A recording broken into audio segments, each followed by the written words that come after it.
Hello everyone, I am Walt, and today we're going through a few more of the reasons that internet classes can help with education online and stuff when it comes to people's psychology. One of these reasons simply being that college is freaking expensive, okay? We all know this. Tuition rates have been jumping up and up and up, up and up.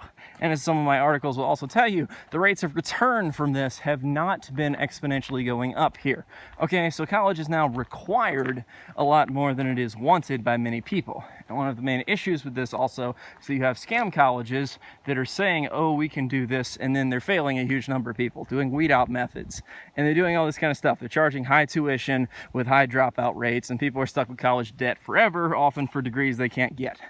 Meanwhile, online colleges, or rather online classes in college, can be cheaper because you can teach to a lot more people. In a classroom, you can't fit 100,000 people, particularly in this day of coronavirus.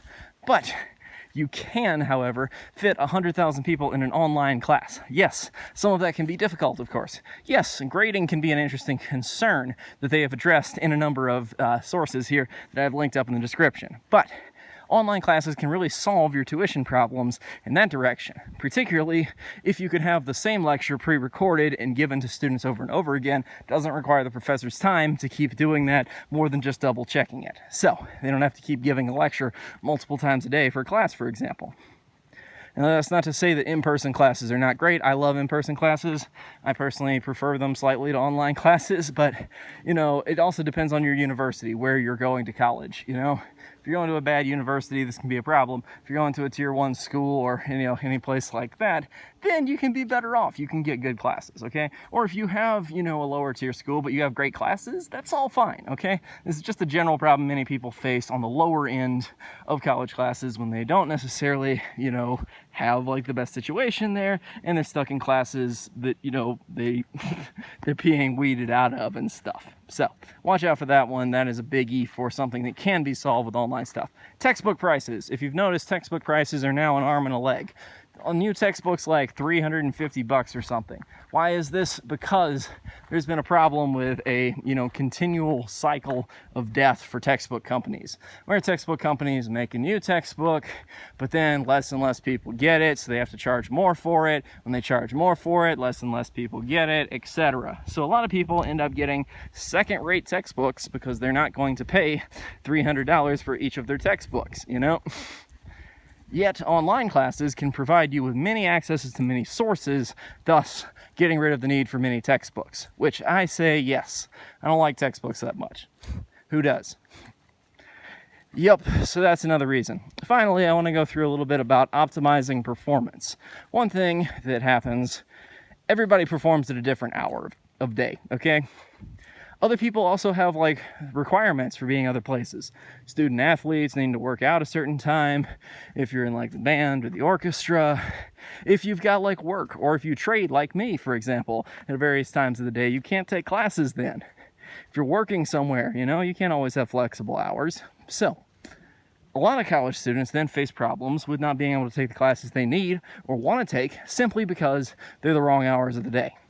And also, even when you get into those classes and take them, you have this problem simply where, it's just an issue with not being able to focus properly. A lot of people perform at different times of the day. Some people's best hour to perform is 3 o'clock in the afternoon. Some people's best hour to perform is 4 a.m. Some people's best hour to perform is all these kind of things, okay? So it's important to notice that different people focus and work at different times of day. Okay, this is a big thing for high schools.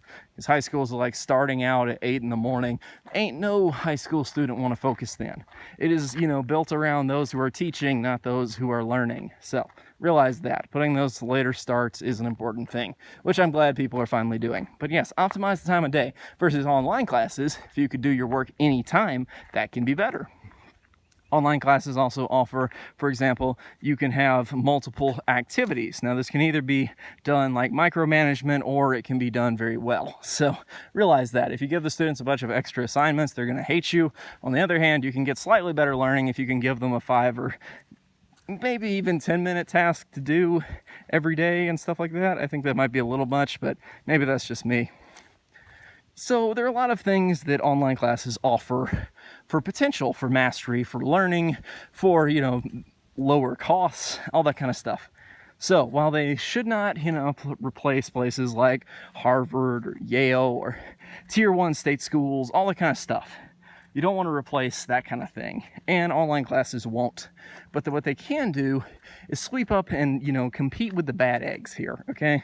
Colleges that are scams and colleges that overcharge, colleges that are giving you, low quality education, too many weed out classes. These can be fixed with online learning to a large degree. And that's really a big point about educating on the internet here with this unit. So thank you guys for checking this out.